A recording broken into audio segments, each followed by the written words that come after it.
الحمد لله نحمده ونستعينه ونستغفره ونؤمن به ونتوكل عليه ونعوذ بالله من شرور أنفسنا ومن سيئات أعمالنا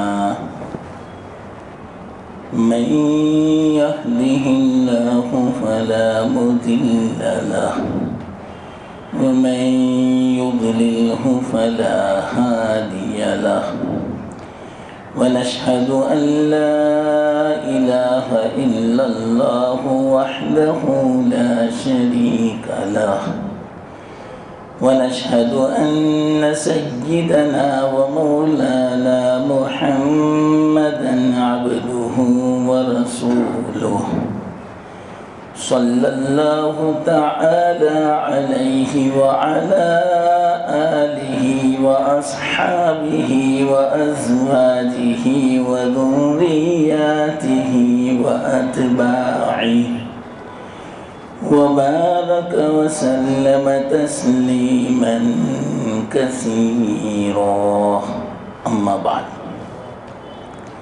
فأعوذ بالله من الشيطان الرجيم بسم الله الرحمن الرحيم اهدنا الصراط المستقيم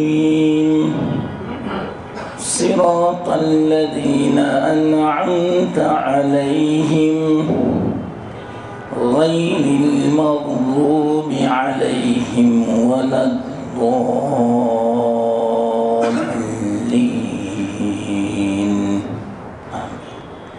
صدق الله العظيم.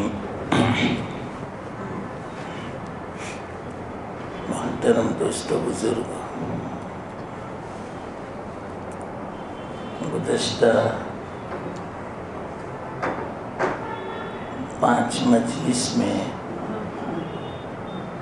ایک بات سمجھائی تھی کہ صراط مستقیم کی ہدایت کے لیے اسرار و معارف کی ضرورت پڑتی ہے. اس کو الحمدللہ سمجھا دیا مختصر. تفصیل تو بہت ہے. اب میں اس کا دوسرا مطلب سمجھاتا ہوں. یہ مطلب الحمدللہ آپ کے سامنے آ گیا. دوسرا مطلب سوال پیدا ہوتا ہے کہ ہم یوں کہہ رہے ہیں، مثال کے طور پر ابھی نماز میں امام صاحب نے پڑھا اہدنا الصراط المستقیم.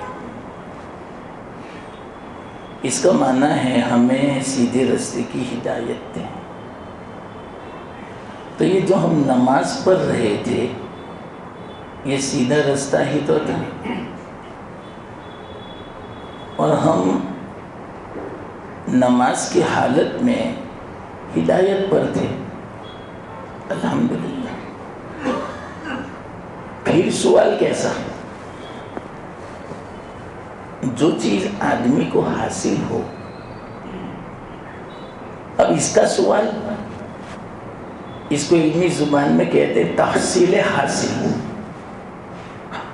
اور تحصیل حاصل لغو ہے. جو چیز پہلے سے حاصل ہو اس کو حاصل کرنے کا سوال. کوئی بھی آدمی یوں کہے گا بھئی آپ کو 100 روپے کی ضرورت ہے، آپ کے پاس تو ہے 100 روپے، پھر 100 روپے کیوں مانگتے ہو؟ یہ آپ کا سوال کرنا لغو ہے.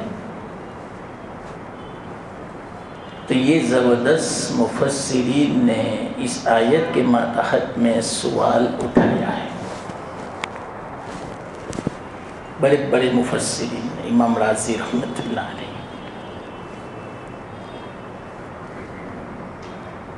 تو اس کا جواب بھی دیا. بہت سارے جوابات ہیں، لیکن میں کوشش کرتا ہوں انشاءاللہ 4 جواب دوں گا اس کے. پہلے سوال سمجھنا.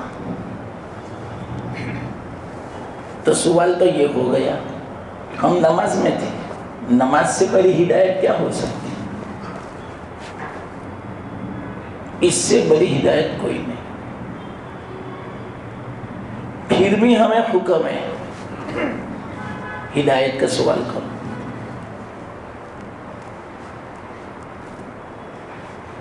کیا مطلب؟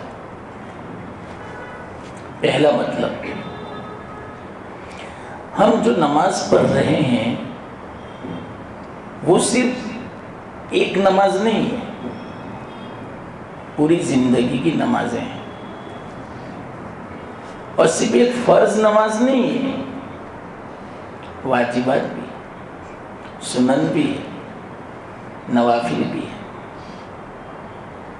تہجد بھی، اشراق و چاش بھی، اوابین بھی ہے، صلاۃ التسبیح بھی ہے، صلاۃ الاستخارہ بھی ہے، صلاۃ الحاجہ بھی ہے.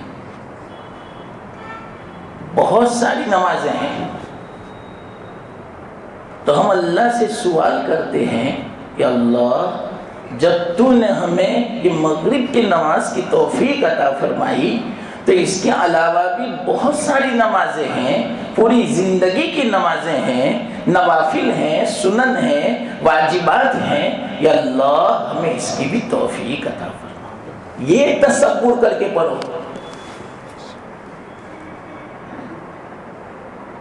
یاد رکھنا، ابھی میں صرف دعا سمجھا رہا ہوں، ہدایت کہ ہدایت کسے کہتے ہیں. دعا کی اہمیت بتا رہا ہوں.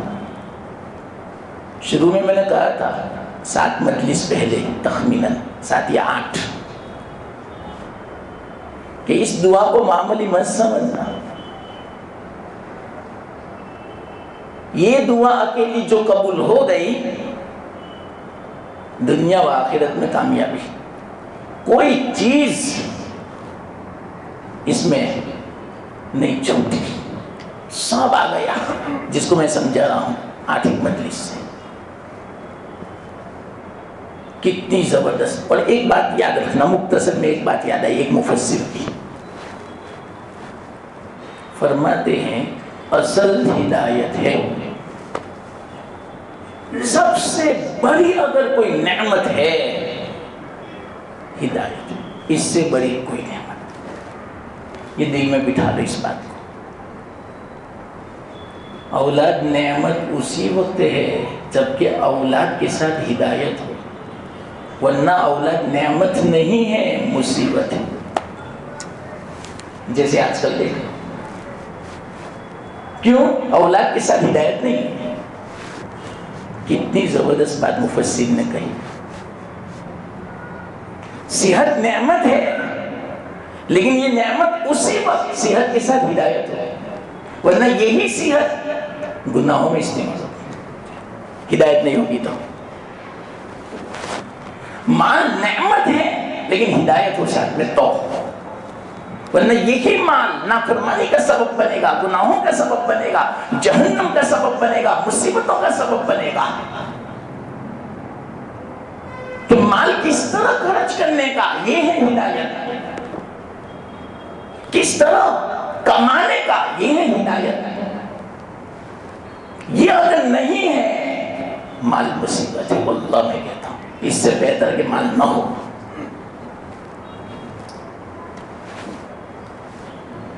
کیسی عجیب بات. تجارت، کاروبار نعمت ہے لیکن ہدایت ہو تو،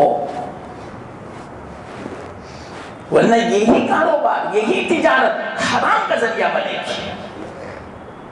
نماز سے غفلت کا سبب بنے گی، جھوٹ خیانت دھوکے کا سبب بنے گی، حب دنیا کا سبب بنے گی اگر ہدایت نہیں ہے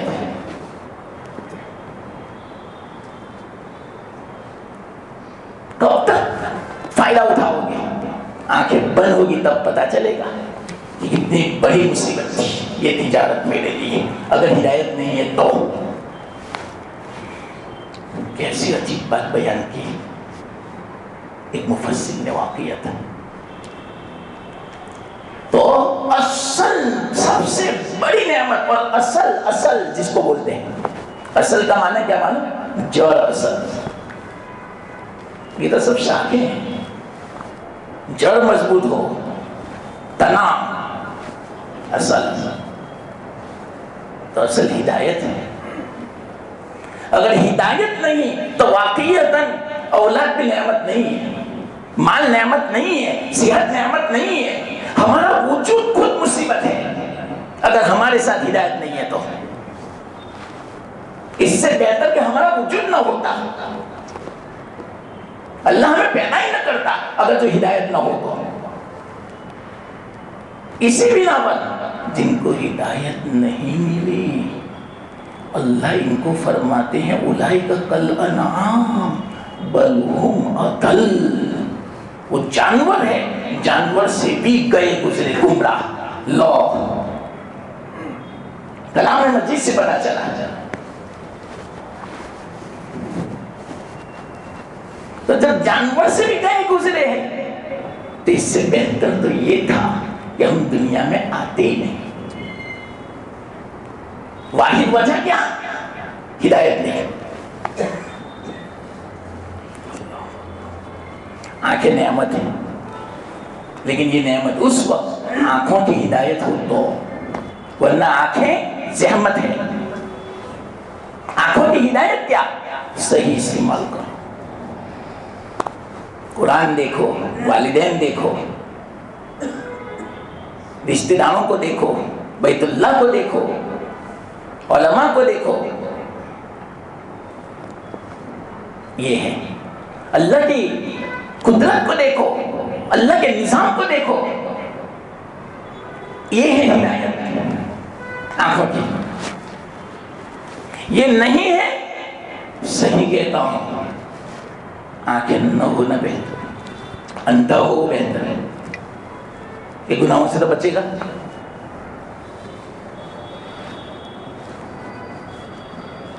ہر چیز نعمت ہے لیکن ہدایت پر موقوف ہے۔ وہ ہدایت نہیں ہے، یہ زبان جہنم کا سبب۔ حدیث میں یہ بات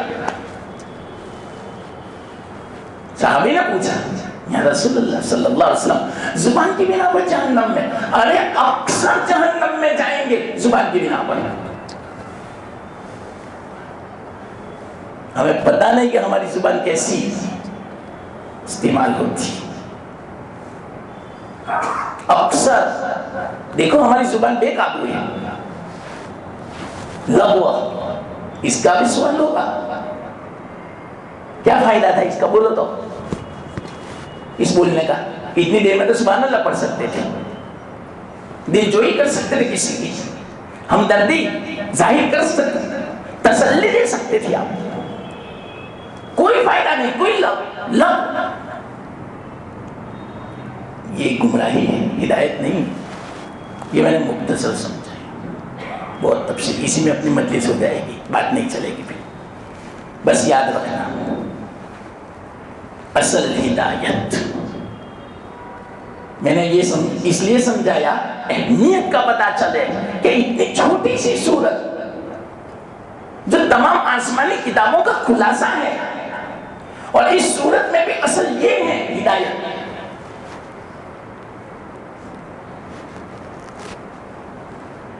سمجھے گیا؟ ہدایت کس بات کی؟ یہ بھی یاد رکھنا، ہدایت کس بات کی؟ مختصر الفاظ میں اللہ نے ہمیں جس مقصد کے لیے پورا کیا وہ مقصد پورا کرو، اس بات کی۔ یہ ہے ہدایت، یہ ہے صراط مستقیم۔ تو اس کا سوال ہے بغیر اللہ کی ہدایت کے، بغیر اللہ کی استعانت اور مدد کے واقعتاً ہم سیدھے راستے پر نہیں آ سکتے۔ اس لیے کتنی مرتبہ ہم سوال کرتے ہیں لیکن ہمارا ذہن کیوں نہیں جاتا؟ میں نے شروع میں کہا تھا 8 مجلس پہلے یہ دعا میں نے جب شروع کی کہ میں اس لیے سمجھا رہا ہوں کہ ہم دن میں کتنی مرتبہ سورہ فاتحہ پڑھتے ہیں، اس دعا کا ورد کرتے ہیں لیکن توجہ نہیں ہماری۔ توجہ دو، ہم دعا مانگ رہے ہیں۔ اس سورت کا نام ایک نام دعا بھی ہے، اس میں دعا ہے، سورت الشفا بھی ہے، بہت سارے نام ہیں اس کے۔ شروع میں نے بتایا تھا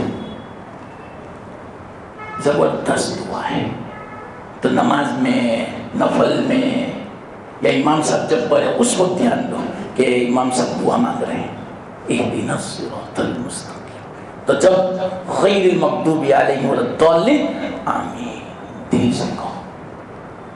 ایسا نہیں کہ بس ہماری زبان جیسے ضالین بولتے ہیں امام صاحب آٹومیٹکلی نکل جاتا ہے، ایسا نہیں، توجہ سے آٹومیٹک نہیں،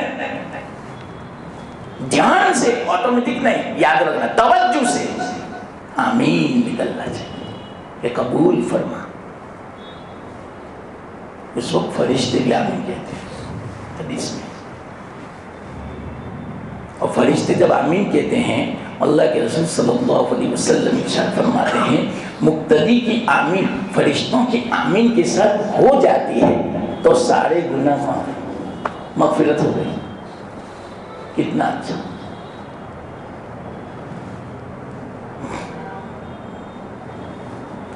تو توجہ کے ساتھ سنیں اگر امام صاحب نے فرمایا تو، اور ہم جب نماز پڑھیں توجہ کے ساتھ مانگو۔ میں نے سب معنی سمجھا دیا آپ کو۔ جب ایاک نعبد و ایاک نستعین جب پڑھیں اس وقت توجہ دو کہ میں کیا کہہ رہا ہوں، یا اللہ تیری ہی عبادت کر رہے ہیں، تجھے ہی سے مدد طلب کر رہے ہیں۔ اب مدد کس کی؟ اہدنا الصراط المستقیم، سیدھے راستے کی ہدایت۔ اب سیدھا راستہ کون سا؟ وہ ابھی میں نے نہیں سمجھایا، ابھی تو صرف ہدایت میں سمجھا رہا ہوں، صراط مستقیم وہ باقی، ابھی صراط الذین انعمت علیہم وہ الگ ہے، ابھی اہدنا الصراط المستقیم پر تفصیل چل رہی۔ تو توجہ دیں، معمولی نہ سمجھیں اس کو۔ ہم تہجد پڑھتے ہیں لیکن ایسے بھی کتنا زبردست وقت ہے سہانا قبولیت کا، اللہ کی رحمت نازل، لیکن ہمارا ذہن ہی متوجہ کہ میں دعا مانگ رہا ہوں اہدنا الصراط المستقیم۔ زبردست دعا ہے، سب آ گیا اس کے اندر، دنیا و آخرت کی ساری چیزیں۔ ٹھیک، چلو یہ بیچ میں ایک بات یاد آئی تھی۔ ہاں، تو جو سوال پیدا ہوتا ہے جو امام راضی رحمۃ اللہ علیہ نے اٹھایا ہے اور اس کا جواب بھی دیا ہے، تو ایک جواب تو کون سا؟ صرف ایک نماز تھوڑی ہے، تحصیل حاصل نہیں ہے، زندگی میں بہت ساری نمازیں ہیں۔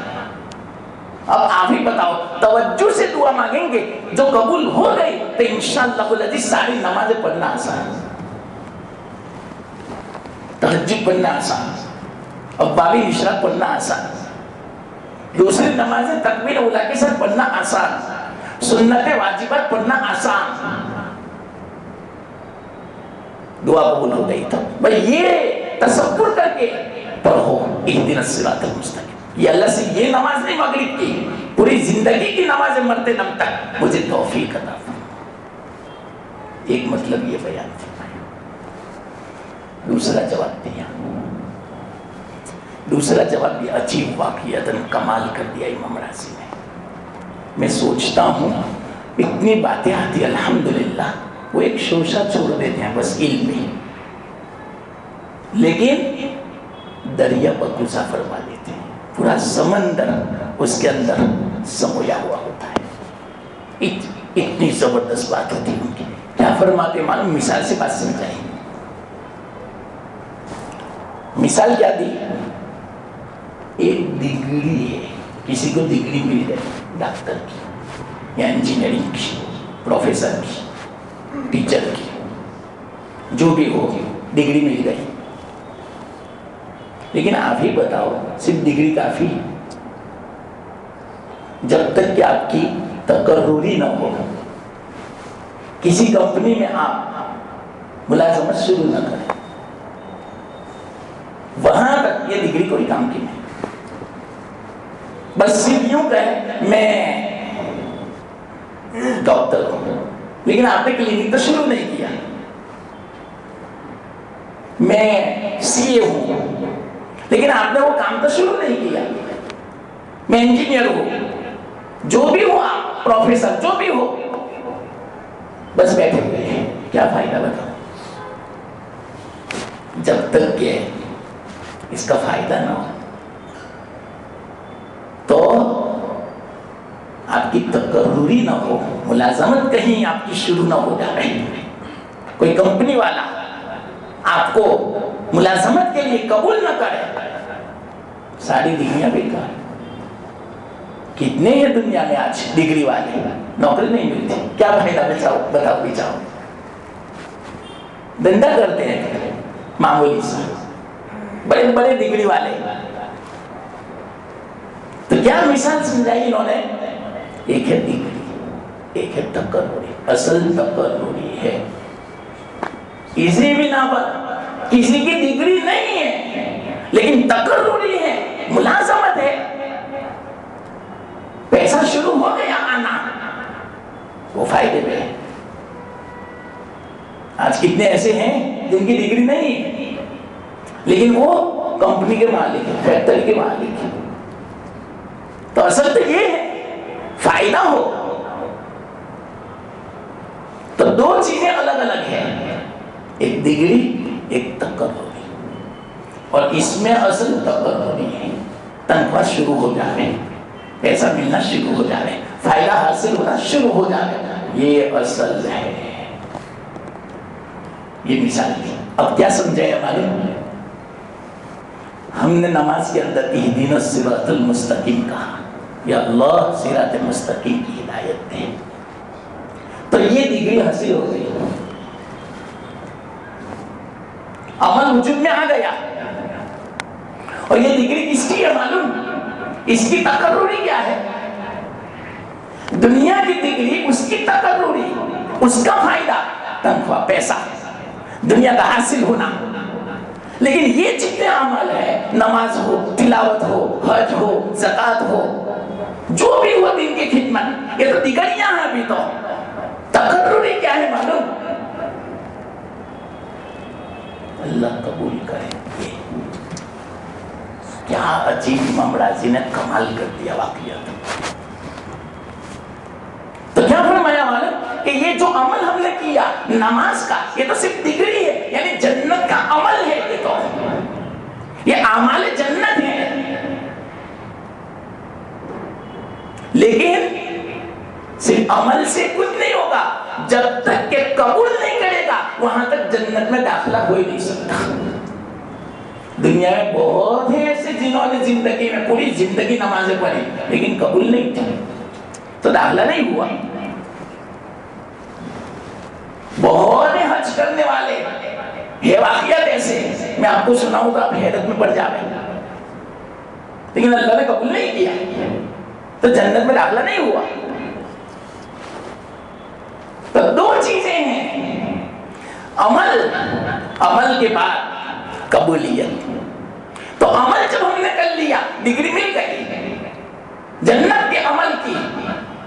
اعمال جو ہیں وہ جنت کی ڈگریاں ہیں گویا، لیکن صرف عمل دخول کا سبب نہیں بنے گا جب تک کہ اللہ قبول نہ کرے۔ آپ کے پاس ڈگری ہے لیکن کوئی کمپنی والا قبول نہ کرے، تقرر نہ کرے، آپ کو نہ لے، کیا فائدہ ڈگری کا؟ تو اسی طرح ہم نے عمل تو کیا لیکن اللہ قبول نہ کرے، اس پر ثواب نہ دے، اللہ راضی نہ ہو، جنت میں داخل نہ کرے، کیا فائدہ؟ بولو، کیا عجیب بات۔ تو کیا مطلب معلوم؟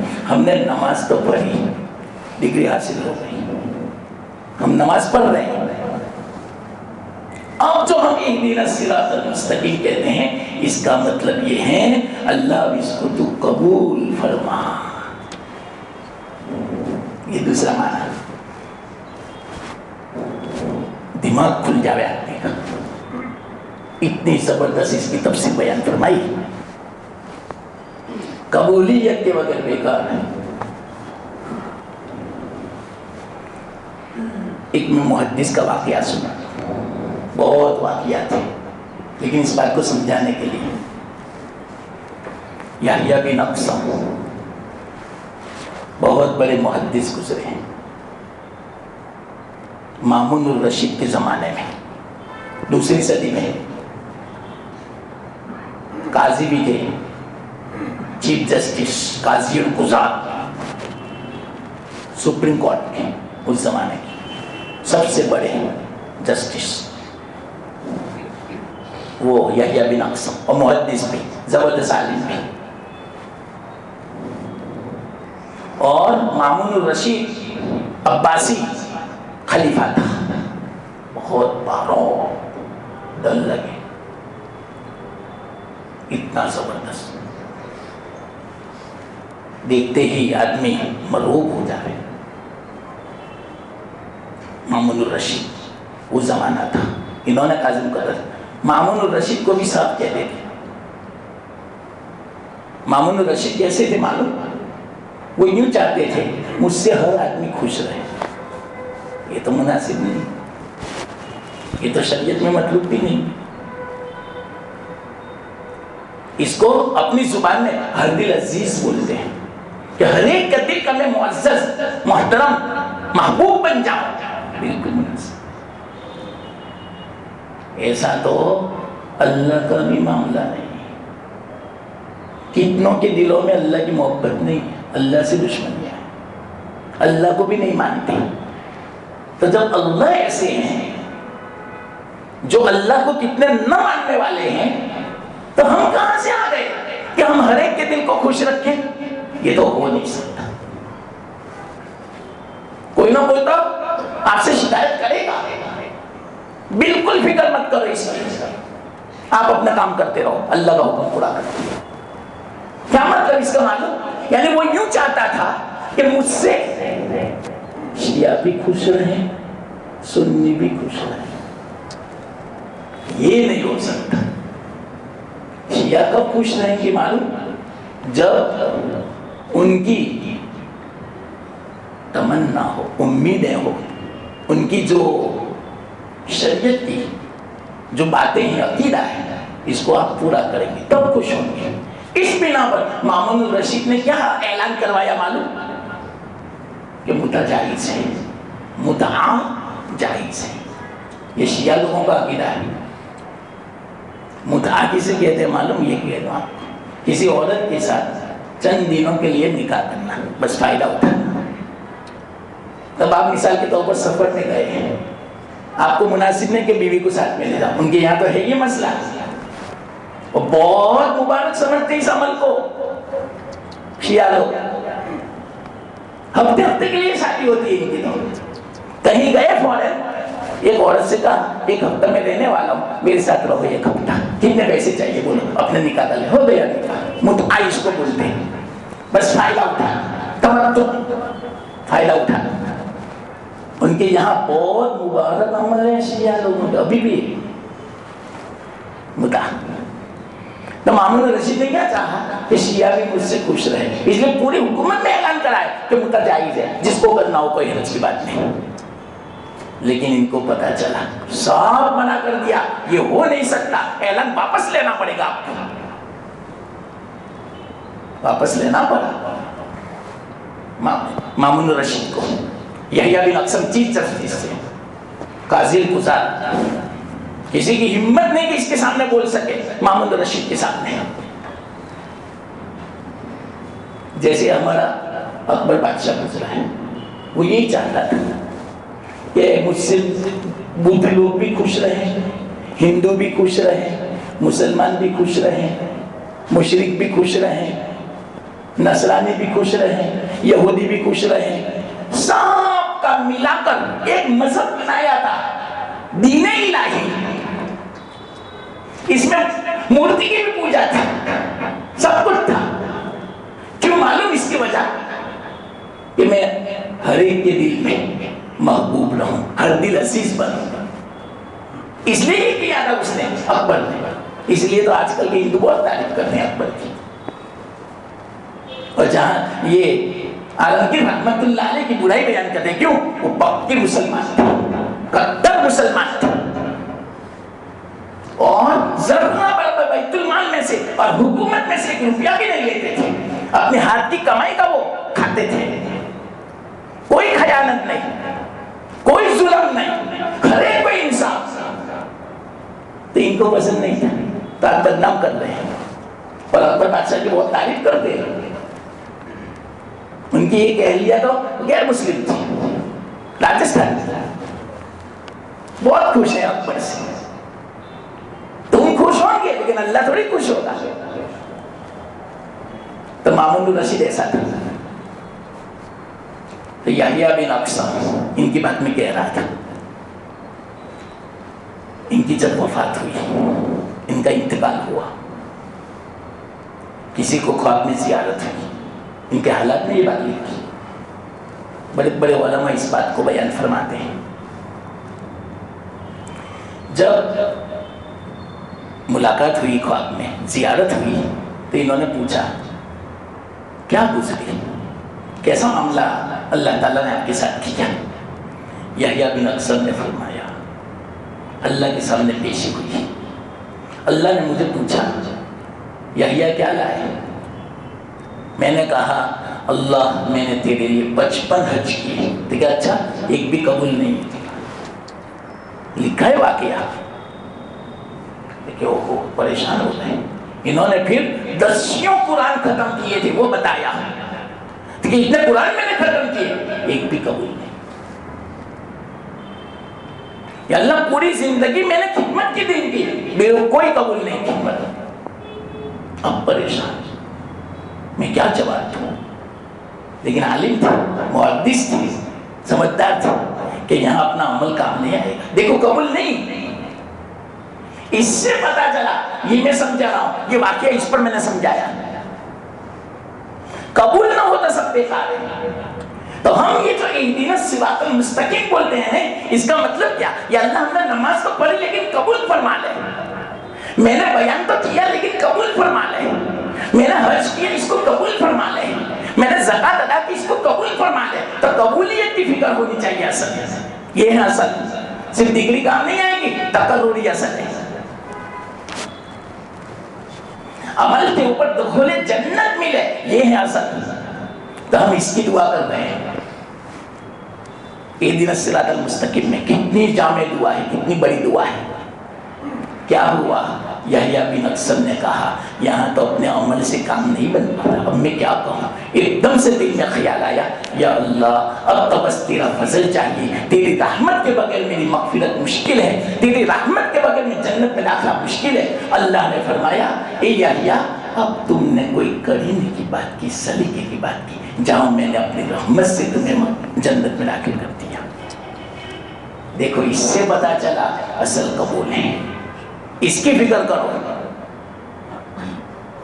لیکن ایک بات یاد رکھنا، آپ کہیں گے کہ معلوم نہیں میں پوری زندگی نماز پڑھتا ہوں، قبول نہیں تو کیا فائدہ؟ اس سے بہتر ہے کہ میں مزے کروں، نمازی نہ پڑھوں.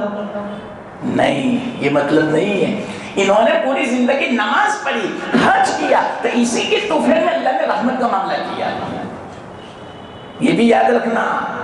اور ایک عجیب بات، اللہ تعالیٰ نے قبولیت کو مخفی رکھا ہے. کس عمل کو اللہ قبول فرماوے گا اس کو بتایا نہیں. کون سا عمل قبول ہو جائے کہہ نہیں سکتے. اس لیے عمل کرتے رہو اور ڈرتے رہو. کس بات سے؟ کہ معلوم نہیں قبول ہوتا ہے یا نہیں. یہ حکم ہے. تقوی اختیار کرو تو قبول ہوگا. یعنی ڈرتے رہو، عمل کرتے رہو. کہ معلوم نہیں کون سا عمل قبول ہوتا ہے، قبول ہوتا ہے بھی یا نہیں کہہ نہیں سکتے ہم. یہ بہت بڑی بات ہے. جس کو یہ حاصل ہو جاوے تقوی حاصل ہو گیا. اس کو معمولی مت سمجھنا. ایک تابعی ہے بہت بڑے، عامر بن عبداللہ یا عمار بن عبداللہ ایسا کوئی نام ہے. بہت بڑے بزرگ تھے, بہت عبادت کرتے تھے. عجیب ان کی حالت تھی پوری زندگی میں. جب وفات کا وقت قریب آیا تو رو رہے تھے. ان کے بعد جو شاگرد تھے, ملنے والے تھے, وہ سب آئے کہ حضرت یہ تو وفات کا وقت ہے اور آپ رو رہے ہیں. آپ نے تو پوری زندگی عبادت کی, پوری زندگی اللہ کا حکم پورا کیا, آپ کیوں اتنا ڈرتے ہیں؟ کیا فرمایا معلوم؟ میں کیوں نہ ڈروں, میرے سامنے اللہ کا کلام گونج رہا ہے. اللہ نے فرمایا انما یتقبل اللہ من المتقین, اللہ عمل قبول کرتا ہے متقین کا. جو متقی ہوگا اس سے عمل کو قبول کرتا ہے. مجھے پتا نہیں کہ میں متقین میں سے ہوں یا نہیں. کیوں؟ اگر میں متقین میں سے ہوں گا تو عمل قبول ہوگا, اور مجھے پتا نہیں. رو رہے تھے. یہ ہے اصل. تو اس کے لیے دعا مانگنی ہے, یا اللہ قبول فرما لے. دعا کرتے رہو, ڈرتے رہو, عمل کرتے رہو, اور اللہ سے کہتے رہو اہدنا الصراط المستقیم, یا اللہ اس کو تو قبول فرما لے. یہ جو نماز کی توفیق عطا فرمائی, یہ بیان کی جو توفیق عطا فرمائی, سننے کی توفیق عطا فرمائی, تلاوت کی توفیق دی, یا اللہ اس کو تو قبول فرما لے. یاد رکھنا کوئی معمولی نہیں. انما یتقبل اللہ من المتقین, اللہ نے شرط لگا دی کہ اللہ اسی کا عمل قبول فرماتا ہے جو متقی ہوگا, تقوی والا ہوگا, اللہ سے ڈرتا ہوگا. اور جو اللہ سے ڈرتا ہے وہ عمل اللہ کے لیے کرتا ہے, اخلاص کے ساتھ وہ عمل کرتا ہے, اتباع سنت کے ساتھ وہ عمل کرتا ہے. یہ اگر شرط ہوگی تو قبول. لیکن اس میں بھی ہم نہیں کہہ سکتے کہ اللہ قبول کرے, گارنٹی نہیں. بس اللہ سے کہتے رہو. یہ عجیب فلسفہ ہے, ورنہ واقعیتاً علماء فرماتے اگر ہمیں پتہ چل جاتا کہ فلانی نماز میری قبول ہو گئی اللہ کی بارگاہ میں, اب آدمی معطل ہو جائے گا, بیکار ہو جائے گا. کیوں کہ میرا عمل تو قبول ہو چکا, اب اللہ مجھے جنت دینے والے ہیں, اس لیے اب میں جو گناہ کروں گل چھپرے ہو رہا ہوں, کوئی حرج کی بات نہیں اب میرے کو. تو اللہ تعالیٰ نے قبولیت کو چھپائے رکھا ہے, کل قیامت کے دن پتا چلے گا. یہ عجیب فلسفہ ہے. ہر وقت آدمی ڈرتا ہی رہے, اور اللہ یہی چاہتے ہیں بس مرتے دم تک عمل کرتے رہو اور ڈرتے رہو. آپ کو پتا ہے عبداللہ بن مسعود رضی اللہ تعالیٰ عنہ کتنے بڑے صحابی ہیں, اللہ کے رسول صلی اللہ علیہ وسلم کے خادم خاص, ہر وقت ساتھ میں رہنے والے. ان کے اماں بھی ہر وقت آپ کے گھر کی خدمت کرنے والی. بعض صحابہ تو فرماتے تھے کہ ہم باہر سے آئے یمن سے, تو ہم تو عبداللہ بن مسعود کو اہل بیت میں سے سمجھتے تھے کہ یہ اللہ کے رسول صلی اللہ علیہ وسلم کے خاندان کے ہیں. اتنا ان کا آپ کے پاس گھر میں آنا جانا ہوتا تھا. وہی عبداللہ بن مسعود رضی اللہ تعالیٰ عنہ, انہیں کے بارے میں اللہ کے رسول صلی اللہ علیہ وسلم نے فرمایا کہ عبداللہ بن مسعود جو تمہیں کہے قبول کرو, اس پر عمل کرو, جس سے روکے اس سے رک جاؤ. یہ سند دی, اس کو سند بولتے ہیں. کتنی زبردست سند اللہ کے رسول صلی اللہ علیہ وسلم کی طرف سے ملی عبداللہ بن مسعود کو. وہ جو کہے لے لو. تو ہمارے امام ابو حنیفہ رحمۃ اللہ علیہ نے اپنا جو مذہب, حنفی جو مذہب ہے, اکثر جو مسائل ہیں ان کی بنیاد عبداللہ بن مسعود کی روایت ہے. عبداللہ بن مسعود کی روایتوں کو لیتے ہیں, اور وجہ یہ تھی. تو وہ عبداللہ بن مسعود, ان کے شاگرد حضرت علقمہ, ان کے شاگرد ابراہیم نخعی, ان کے شاگرد حماد, اور ان کے شاگرد امام ابو حنیفہ.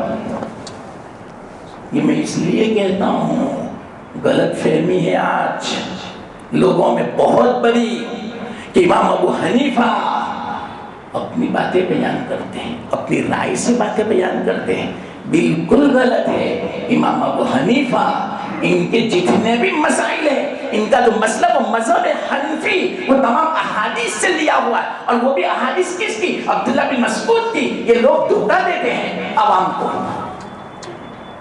کیا کہتے ہیں معلوم عوام کو؟ آپ کیسے ہو امام ابو حنیفہ کی تکلیف کرتے ہو؟ وہ تو ایک عام امتی ہے، اللہ کے رسول صلی اللہ علیہ وسلم کی تکلیف کرنے کی، حدیث کی تکلیف کرنے کی، نہیں امام ابو حنیفہ جو کہے ان کی رائے کی، ان کے قیاس کی. یہاں بات تو صحیح ہے. آپ نے کس کا کلمہ پڑھا ہے؟ محمد کا پڑھا ہے یا ابو حنیفہ کا؟ اب بیچارہ عام آدمی، اس کو پتہ نہیں، اس کو علم نہیں، اور گمراہ ہو جاتا. اسی لیے یاد رکھنا اس مجلس کو معمولی مت سمجھو. ایسی باتیں بیچ میں آ جاتی ہیں جو ہدایت کا سبب بنتی ہے. انشاءاللہ العزیز یہ باتیں ایسی کام آئے گی جب تمہیں کوئی گمراہ کرنے آئے گا فوراً کلک ہو جائے گا آپ کا ذہن کہ نہیں یہ بات غلط ہے، یہ بات ایسی ہے. امام ابو حنیفہ اپنی رائے سے کوئی مسئلہ بیان نہیں کرتے، وہ حدیث سے نکالتے ہیں. ان کا جو اصل بنیاد جو ہے اس مسلک کی، مذہب کی، مسائل کی، عبداللہ بن مسعود کی روایتیں ہیں. عبداللہ بن مسعود کی روایت ہے، اللہ کے رسول نے خود فرمایا وہ جو کچھ کہیں لے لو، وہ میری باتیں ہیں. میں نے دیکھا، معاف فرمانا ایک بات کہہ دوں، ایک آدمی کو میں نے دیکھا بہت مدت بعد ملاقات ہوئی ایک جگہ پر میں نماز پڑھنے گیا. وہ میں نے دیکھے ان کو، پہلے تفسیر میں آتے تھے تو بہت پابند تھے. میں نے کہا 1 سال سے میں دیکھتا نہیں آپ، دیکھیے وقت نہیں ملتا. میں نے کہا ٹھیک ہے. پھر کہا کیا ہوں گا میں؟ بہت اچھا آنا. نماز پڑھ کے میں جب نکلا سنت پڑھ کے تو 2 پیر کھڑ کر کے اس طرح نماز پڑھا. ہاں میں سمجھ گیا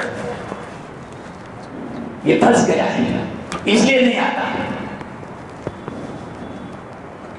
اتنا اچھا اپنا ہم خیال، لیکن بیچاروں کو پتا نہیں کس طرح وہ گمراہ کرتے ہیں. یہ سب سے پہلی بات رکھتے ہیں کہ تم نے کلمہ کس کا پڑھا، محمد کا یا ابو حنیفہ کا؟ محمد کا. تو یہ تو امام ابو حنیفہ کا مسلک ہے، حنفی ہے یہ تو. اس کا مطلب کیا؟ حنفی. امام ابو حنیفہ نے مسائل بیان کیے، حدیث کے لیے ہم آپ کو حدیث بیان کرتے ہیں. ارے امام ابو حنیفہ نے جتنے مسائل بیان کیے کہ اس طرح ناف کے نیچے ہاتھ باندھو، یہ بھی حدیث میں ہے. ہاتھ مت اٹھاؤ بار بار، یہ بھی حدیث میں ہے. یہ جو رکوع کے بعد ہاتھ اٹھانا، پھر ہاتھ اٹھانا، یہ جو تھا وہ شروع میں تھا. ان کو بیچارے کو تھوڑی پتا ہے، بعد میں منسوخ ہو گیا. تو امام ابو حنیفہ نے وہ روایت لی جو بعد میں منسوخ ہو گئی، شروع میں تھا یہ تو، لیکن یہ بھی حدیث ہے. میں نے کہا آپ کو پتا نہیں، اس کے لیے کئی سال لگانے پڑتے ہیں تب جا کے آپ کو سمجھ میں آ سکتا ہے. اس لیے جو آپ کے علماء جو کہے اس کو مانتے رہو. آپ کے علماء خائن نہیں ہیں، خیانت نہیں کرتے، وہ دین کی بات سمجھاتے ہیں. ایک ذمہ داری ہے، میں آپ کو جو سمجھا رہا ہوں نے یاد رکھنا یہ میری باتیں نہیں ہیں، میری جیب کی باتیں نہیں ہیں، اللہ رسول کی باتیں ہیں، ہمارے اسلاف کی باتیں میں سمجھا رہا ہوں. کل قیامت کے لیے مجھے جواب دینا پڑے گا. آپ میرا گریبان پکڑو گے، آپ تو یہی کہو گے ہم نے تو ان کی بات سن کے عمل کیا تھا، تو میری ذمہ داری بنتی ہے. تو آپ اپنے علماء پر اعتماد رکھو. اور تعجب کی بات یہ ہے جو پھنسانے والے ہیں نہ عالم ہیں نہ کچھ، ان میں پھنس جاتے. بولا مجھے اتنا تعجب ہوتا ہے.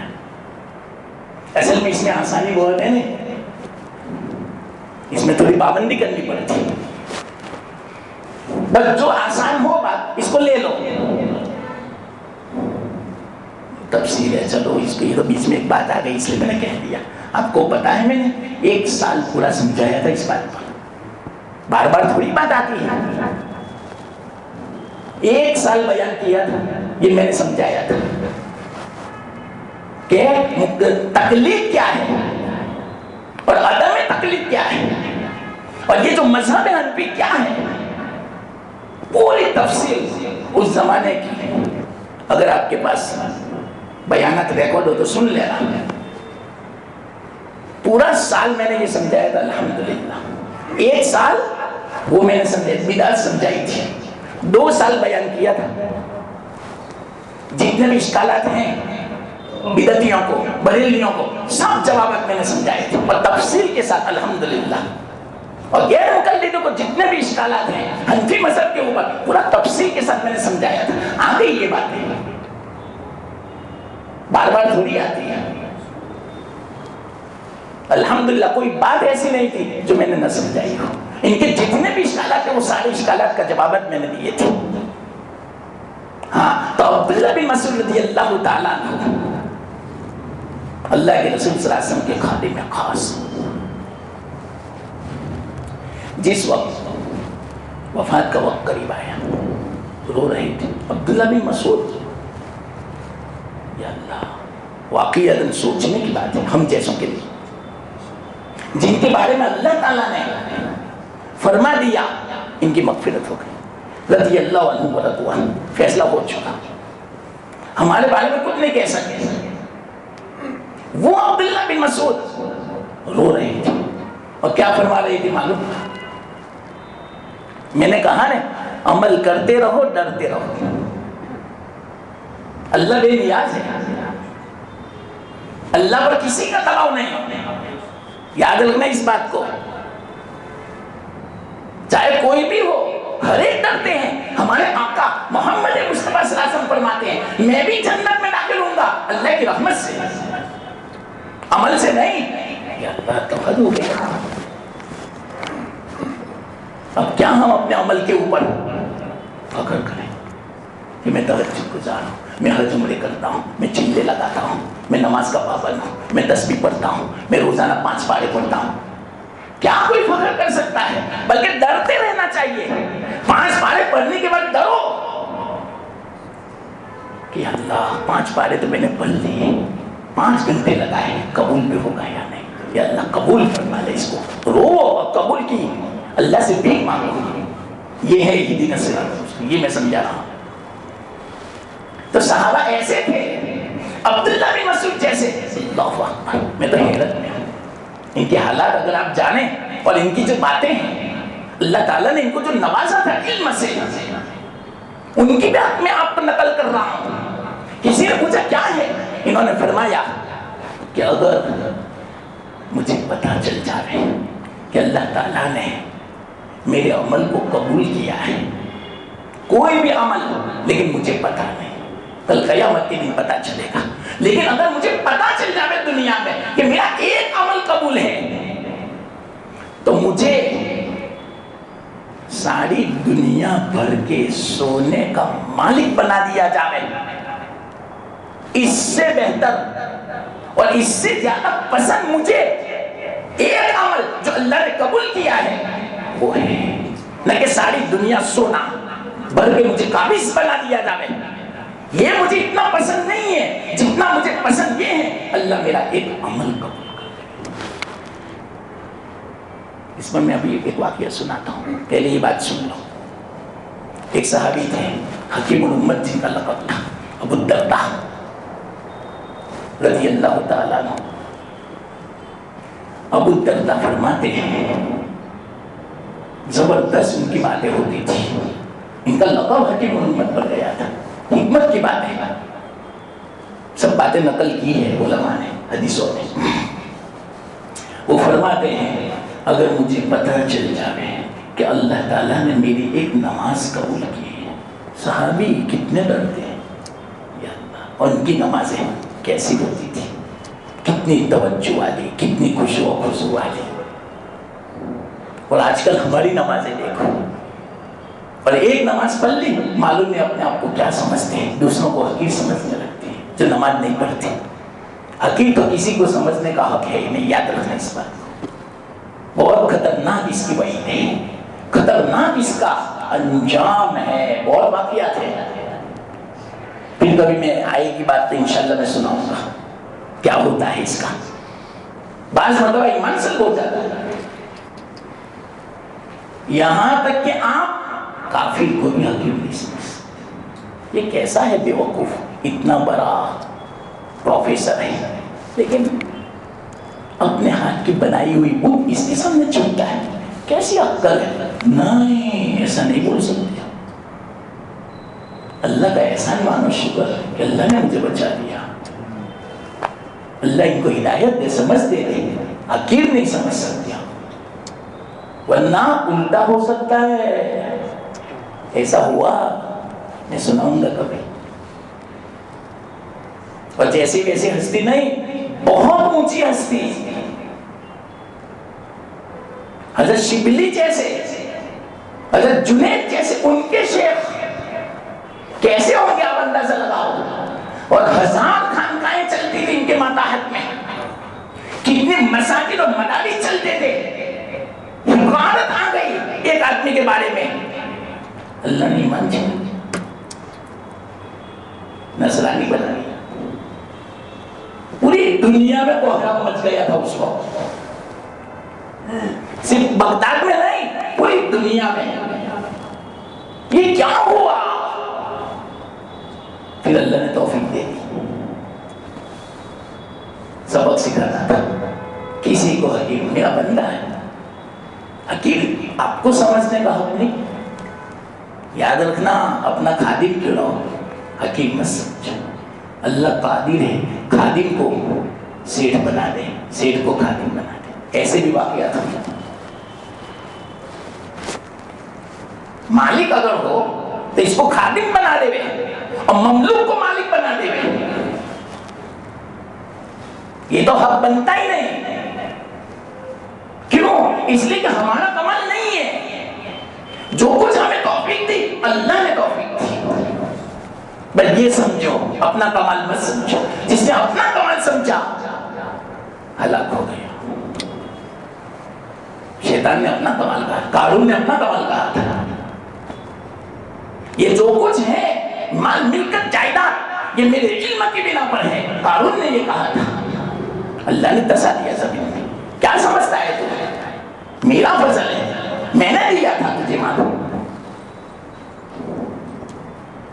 بس اتنا ہی کہا تھا موسیٰ علیہ السلام سے کہ آپ کیسا میرا مال مانگتے ہو، یہ تو میری کمائی کا ہے. اللہ نے سب دیا، بلکہ مال کے ساتھ دھسا دیا زمین میں. ابھی تک دھستا ہے زمین میں، قیامت تک حدیث قرآن میں دھستا ہی رہے گا مال کے ساتھ اور پورے قافلے کے ساتھ. صرف اکیلا نہیں، سب کے ساتھ. کیا دت بنتی ہوگی آپ اندازہ لگاؤ. زمین میں دھسنا بھی آسان ہے. دیوار میں کیلی ٹھوکو، کتنی پریشر والی مشین، آپ کو ڈرل مشین لگا تب جا کے کیلی اندر جاتی ہے. تو انسان کو زمین میں اسی طرح کیلی کی طرح ٹھوکنے کا کتنی تکلیف ہوتی ہوگی. حدیث میں آتا ہے تو روزانہ کتنا دھستا ہے معلوم؟ 24 گھنٹے میں اپنے قد کے برابر 6-7 فٹ اتنا جاتا ہے. اتنی تکلیف ہوتی ہوگی. بات اندازہ زبردستی دھکا مار کے اندر گھساتے ہیں. روزانہ قیامت تک ہوتا رہے گا. اپنا کمال سمجھتے ہو، موسیٰ علیہ السلام کو حقیر سمجھتے ہو، اس پر گزارا دی. تو ابو الدرداء حکیم الامت وہ فرماتے ہیں مجھے اگر پتہ چل جائے میری ایک نماز اللہ نے قبول کی ہے تو مجھے دنیا اور دنیا میں جتنی بھی چیزیں ہیں وہ بھر کے اگر دی جائے اس سے اتنی خوشی نہ ہو جتنی خوشی مجھے اللہ ایک نماز قبول فرماوے اس سے ہوگی. یہ ہے اصل. کیوں معلوم؟ اس کی وجہ بتاؤں؟ وجہ بتا دوں. جس چیز کو اللہ قبول فرما لے بس کامیاب ہو گیا، اور اللہ کی قبولیت بیڑا پار ہو گیا. چاہے ایک عمل قبول ہو، ایک سبحان اللہ قبول ہو جاتا ہے، ایک روپیہ اللہ کے راستے میں خرچ کیا ہوا قبول ہو جاتا ہے، بیڑا پار ہو گیا. بنی اسرائیل میں ایک آدمی تھا، یہ واقعہ میں سناتا ہوں قبولیت کا. بہت صدقہ تو خیرات کرتا تھا، اپنے زمانے کا بہت سخی مشہور تھا، سب کو پتا تھا، حضرت موسیٰ علیہ السلام کو بھی. ایک مرتبہ حضرت موسیٰ علیہ السلام کوہ طور پر جا رہے تھے، یہ رستے میں ملا تو ایک دم سے خیال آیا کہ لاؤ میں پوچھوں تو صحیح حضرت موسیٰ علیہ السلام سے کہ آپ ذرا اللہ سے پوچھنا کہ میں جو یہ خرچ کرتا ہوں اللہ کے راستے میں قبول بھی ہے یا نہیں۔ تو کہا حضرت موسیٰ علیہ السلام نے فرمایا کوئی حرج کی بات نہیں، میں پوچھوں۔ آئے، مناجات ہوئی، آخر میں جاتے جاتے حضرت موسیٰ علیہ السلام نے اللہ تعالیٰ سے سوال کیا، تیرے ایک بندے نے یہ پوچھوایا ہے کہ میں بہت اللہ کے راستے میں خرچ کرتا ہوں، صدقات و خیرات، غریبوں کی مدد کرتا ہوں، وہ قبول بھی ہے یا نہیں؟ اللہ نے فرمایا اس کو کہہ دینا آج تک صرف 8 آنے قبول ہوئے، بس 8 آنے قبول ہوئے۔ حضرت موسیٰ بھی حیرت میں پڑ گئے، لاکھوں کروڑوں روپے خرچ کیے لیکن قبول صرف 8 آنا۔ آئے موسیٰ راستے میں ملاقات ہوئی کہ کیا ہوا، کہ ہاں اللہ نے فرمایا کہ آپ کا 8 آنا قبول ہوا ہے۔ صرف 8 آنا، یہ تو کوئی بات ہے؟ دل میں ناشکری پیدا ہوئی۔ انہوں نے کہا یہ موسیٰ، یہ اللہ کے رسول، اب جانا ہو تو اللہ سے کہنا وہ 8 آنا مجھے واپس کر دینا، مجھے نہیں دینا ہے تیرے راستے میں۔ اس کو پتا نہیں تھا کہ 8 آنا کیا قیمت ہے، اللہ جس کو قبول فرما لے۔ تو کہا کوئی حرج کی بات میں کہوں گا۔ تو دوسری مرتبہ جانا ہوا، اللہ نے دے دیا واپس، لو یہ 8 آنا جو قبول تھا وہ واپس۔ لیکن ان کو اتنا کہہ دینا اس 8 آنے سے جب بھی بازار میں جاوے کوئی چیز خریدنے کے لیے تو اس کو ایک پلڑے میں رکھنا، اور جو چیز خریدنا ہو اس کو دوسرے پلڑے میں رکھنا۔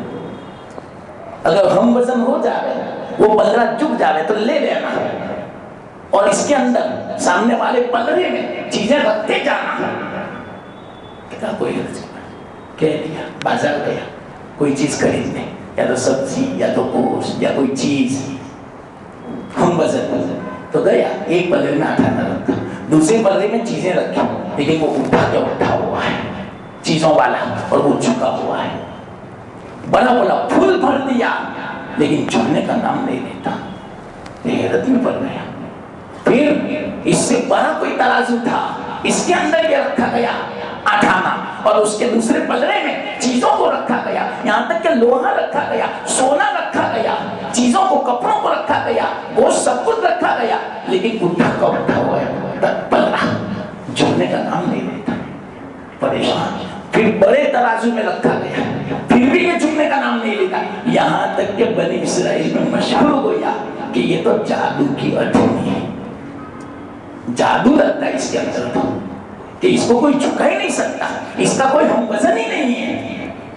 بہت سب یہ ہو گیا، لوگ عاجز آ گئے اس کے مقابلہ کرنے سے۔ اللہ نے وہی بھیجی، موسیٰ علیہ السلام کیا کہا معلوم؟ یہ موسیٰ، آپ نے تو دنیا کی چیزوں کو رکھا اس پلڑے میں، 7 آسمان اور 7 زمین ایک پلڑے میں رکھ دیں، 18 دوسرے پلڑے میں رکھیں، پھر بھی 18 کا وزن زیادہ رہے گا، اور یہ ساری چیزیں اس کے مقابلے میں ہلکی رہے گی، اس لیے کہ یہ 18 میری قبول کی ہے، اور جس کو میں قبول کر لوں ایک سبحان اللہ بھی کافی ہے، ایک سجدہ بھی کافی ہے، قرآن کی ایک آیت بھی کافی ہے، ایک عمل بھی کافی ہے۔ اس لیے جو اللہ والے ہوتے ہیں وہ یوں کہتے ہیں یا اللہ ایک نماز قبول کر لے، ایک سجدہ قبول کر لے، ایک تسبیح قبول کر لے، ایک اللہ بولنا قبول کر لے، بس ہو گیا قبول۔ ایک عمل جو قبول ہو جائے میرا پاٹ ہو جائے۔ کیا میں آپ کو واقعات میں آپ کو بتاؤں؟ اتنے واقعات ہیں۔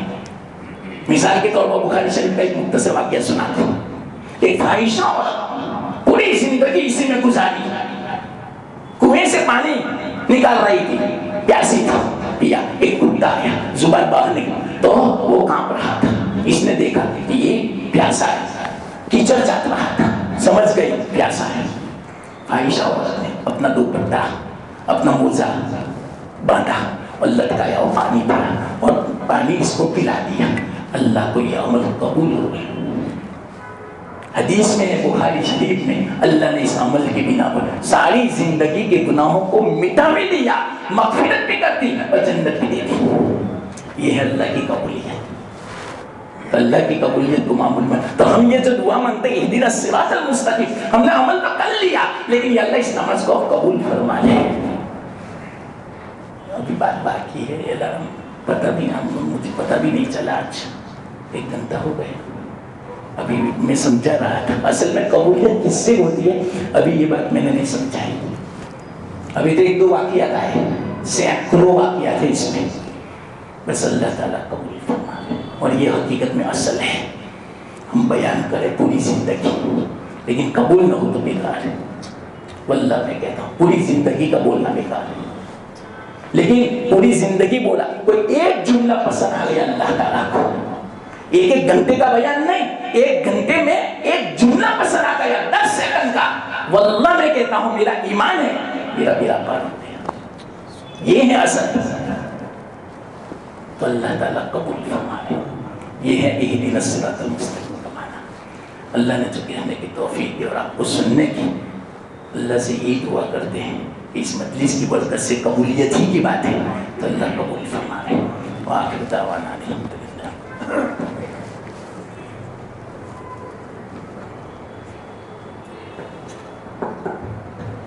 ایک اعلان ہے، آئندہ اتوار کو ہمارے درس قرآن کی مجلس موقوف رہے گی.